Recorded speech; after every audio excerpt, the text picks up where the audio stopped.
On a souvent tendance, surtout en France, à parler de la même façon que ce qu'on écrit. On n'a pas l'habitude de la communication orale. Non, exactement. Effectivement. Vous avez tout à fait raison. Et voilà, et c'est là où ça pêche. On peut pas s'exprimer de la même façon sur LinkedIn, dans un mail, devant un journaliste, devant 50 personnes, devant une assemblée encore plus large. Il Donc y a des adapter codes. son discours. Tout à fait. Exactement.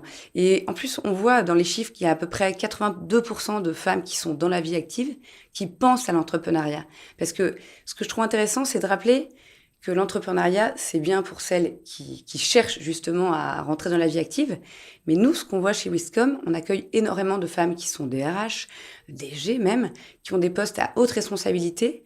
Et elles aussi, de temps en temps, il leur manque cette petite chose en plus qui leur permet d'entreprendre dans leur groupe. On peut avoir l'impression que c'est que pour celles qui sont pas salariées, mais pas du tout. Vous prenez une femme qui est dans un grand groupe du CAC 40, qui est depuis 10 ans, mais qui a quand même un projet en tête pour son groupe.